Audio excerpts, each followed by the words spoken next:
Break के बाद स्वागत है आपका। आगे बढ़ते आपको बताएंगे अखिलेश यादव पर डिप्टी सीएम केशव प्रसाद मौर्य का बड़ा हमला। समाजवादी पार्टी गुंडा माफियाओं की फैक्ट्री, ये कहा है केशव प्रसाद मौर्य ने। अतीक मुख्तार आजम की यारी में समाजवादी पार्टी खत्म हो गई है। अखिलेश के 3 यार आजम, अतीक, मुख्तार।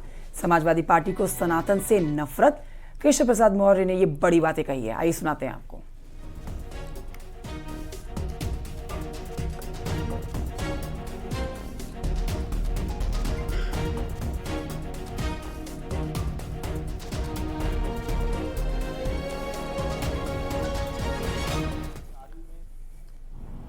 अगर मैं समाजवादी पार्टी के बारे में कहूं कि समाजवादी पार्टी गुंडों, अपराधियों, माफियाओं, दंगाइयों को पैदा करने की फैक्ट्री है तो कोई गलत नहीं होगा। 2017 से पहले जब उत्तर प्रदेश के मुख्यमंत्री श्री अखिलेश यादव जी थे, उस समय का एक बहुत प्रचलित नारा रहा करता था कि जिस गाड़ी में सपा का झंडा उस गाड़ी में बैठा गुंडा। और सपाइयों का नारा खाली प्लाट, खाली मकान, खाली दुकान हमारा। जिस प्रदेश में लगभग हर जिला दंगे के आग में सुलग रहा था, आज उसी उत्तर प्रदेश में पिछले 7 वर्षों से एक भी दंगा ना होना, बड़े बड़े गुंडे, अपराधियों, माफियाओं के खिलाफ कठोरतम कार्रवाई की गई, जेल भेजा गया, कानून के माध्यम से उनको सजा दिलाने का काम हुआ। और अगर मैं कहूं कि श्री अखिलेश यादव के 3 यार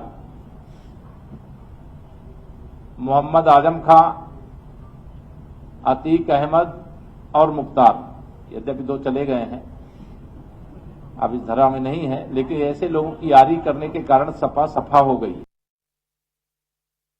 सनातन से नफरत है और इस नफरत का जवाब और हिसाब 2024 के चुनाव में होने जा रहा है। जब सपा सफा हो जाएगी, सपा जब समाजवादी पार्टी हो जाएगी, जब सपा कांग्रेस गठबंधन का खाता नहीं खुलेगा और जब सपा एक परिवार की पार्टी सहपाई की भविष्य में प्रधानी जीतना भी उनको मुश्किल हो जाएगा।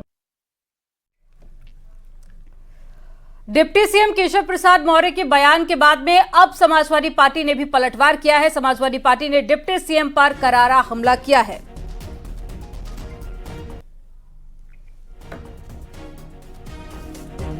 केशव मौर्य जी से पूछिए कि किस समाजवादी नेता के चेले थे वो, किससे ट्रेनिंग ली थी उन्होंने, जो उन पर 18-18, 20-20 मुकदमे लिखे गए, उनके मुख्यमंत्री पे इतने मुकदमे लिखे गए, उनके दूसरे उप मुख्यमंत्री उन पर मुकदमे लिखे गए।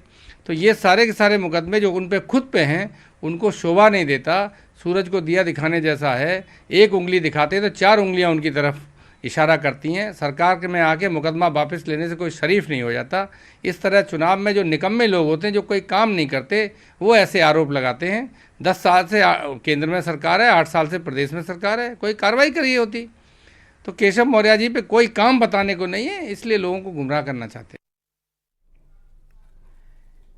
लोकसभा चुनाव के तीसरे चरण की अधिसूचना शुक्रवार को जारी हो गई। इसके साथ ही यूपी की 10 सीटों पर नामांकन भी शुरू हो गया। संभल और मैनपुरी सपा के खाते में है। बाकी 8 सीटों पर 2019 में बीजेपी ने बम्पर जीत दर्ज की थी। सपा को उम्मीद है कि पार्टी जीत दर्ज करेगी।